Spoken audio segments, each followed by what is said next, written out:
Hi everyone! Welcome to another episode of Midnight Mommy. So for today's tutorial, ang pag-uusapan natin ngayon is about inclined planes. So again, gagamit tayo ulit ng Newton's second law of motion para masolve yung ganitong problem. So ito yung problem natin. A block of mass, 10 kilograms, is on a ramp inclined at 30 degrees with the horizontal. So the coefficient of friction between the block and the surface is 0.2. How much force should be applied on the block to move it up the ramp at constant velocity? Okay, so paano tayo magsasolve ng ganitong problem? So, the first thing na kailangan nating makita sa problem is that ano ba yung condition ng motion? So, ang sabi dito, kailangan hanapin daw natin yung force na kailangan natin i-apply to move the block up. So, dapat ang motion ng block is pataas. Okay, so ito yung hinahanap natin na force. Let's call that as your applied force.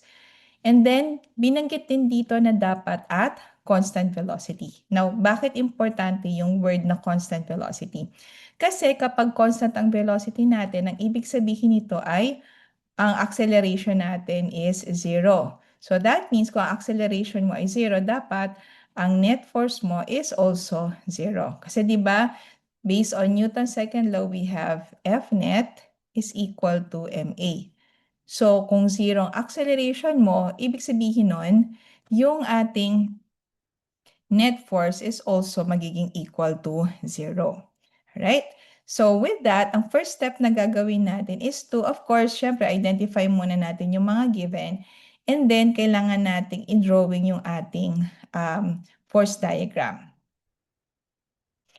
So, ito yung ating setup. So, identify muna natin yung mga forces acting on your 10 kilogram block. So, syempre, meron tayong normal force. So, saan galing tong normal force na to?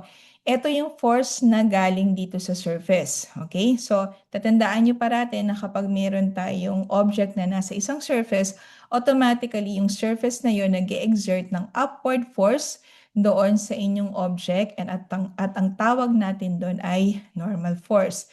Now, in this case, kailangan natin din tandaan na ang normal force ay parating perpendicular. Okay? Perpendicular siya dun sa ating surface. So, kung itong surface natin, ito yung kanyang pinaka-line, so dapat 90-degree angle siya dito. Ayan. Kaya dapat 90 degrees yung angle ng ating normal force doon sa ating surface. Okay?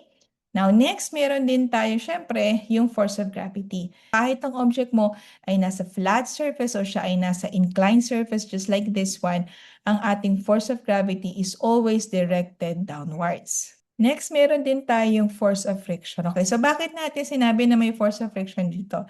Kasi kung mapapansin natin sa problem kanina, binigyan tayo ng coefficient of friction between the block and the surface. So, ibig sabihin, kapag inakyat natin yung block, paakyat dun sa ramp, merong force of friction that is acting opposite to the direction of motion.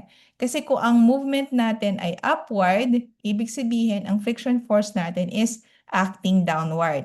So remember na ang friction force is always acting in the opposite direction ng ating motion.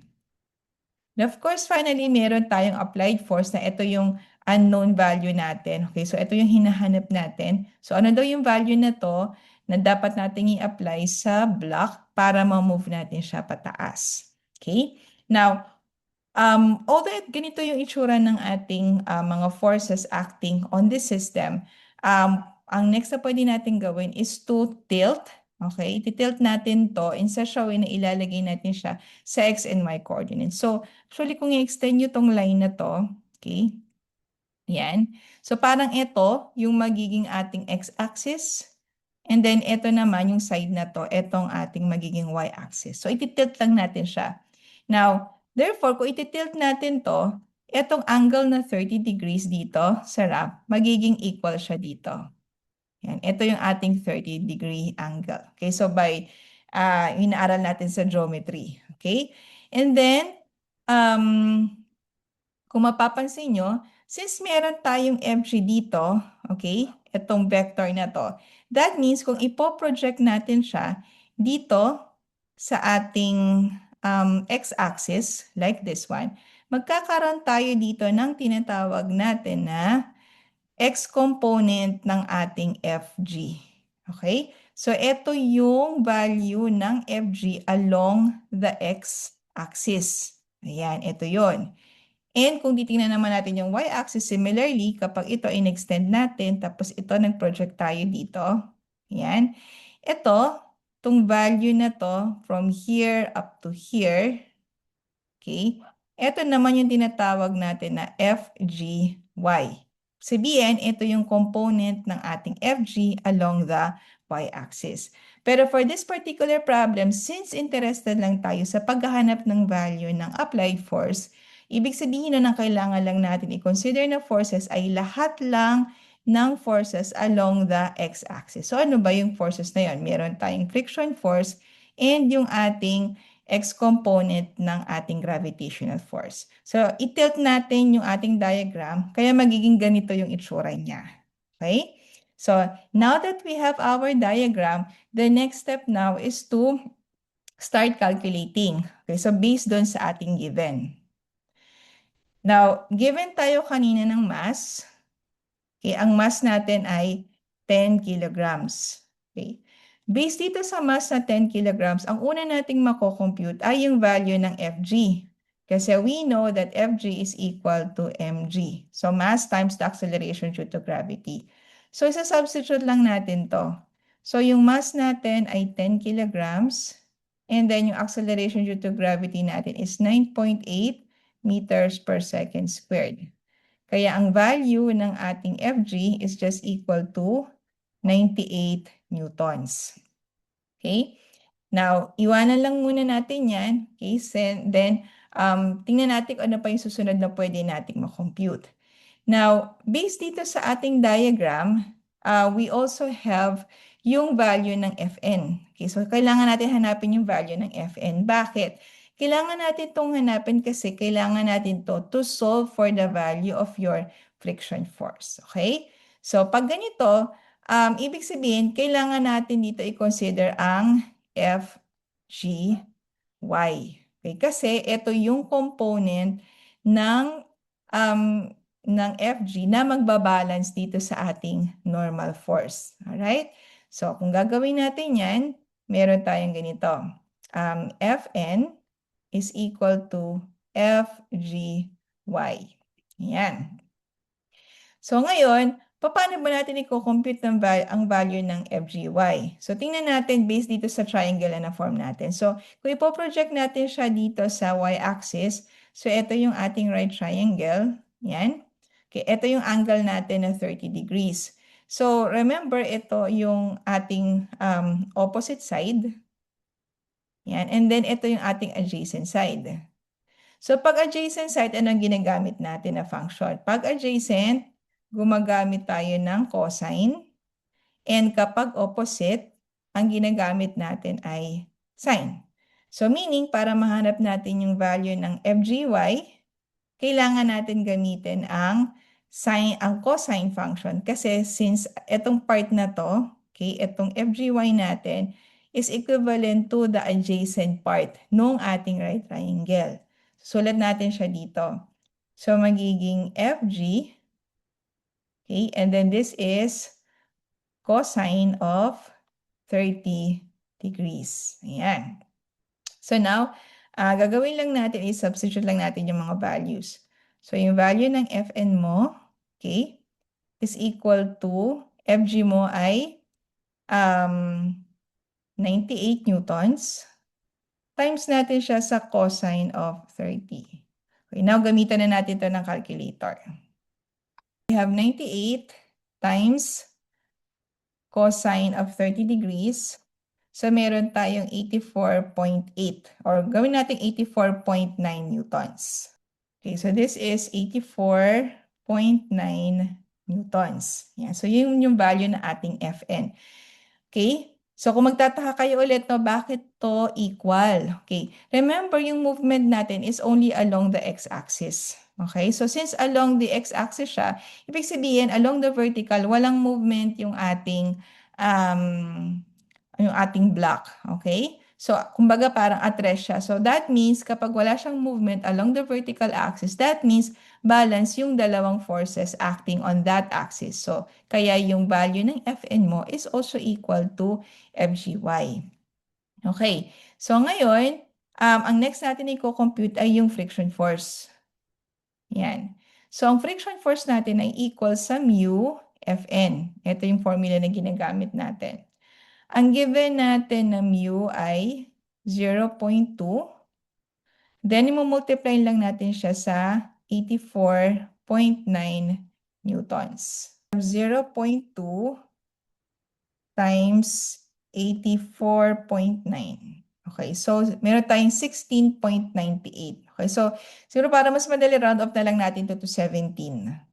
So this is 17 newtons. Ayan. So, ito na, no, sulat na natin dito, 17 newtons. Okay. And then, next, compute natin yung value ng FGX. Okay, so ang value ng FGX natin ay ano? So, ang FGX natin, kung mapapansin nyo, tingnan natin to, no? Itong side na to is also equal to this length of vector. Okay, so magkaparehas lang sila. So, meaning kung ito ay opposite side, this one, that means ang gagamitin natin na function ay sine. Okay, so susulat natin to as FG sine theta. Okay, so ito ngayon ay magiging, anong computed natin ng FG? That is 98 newtons. Ta-times lang natin siya sa sine of 30 degrees.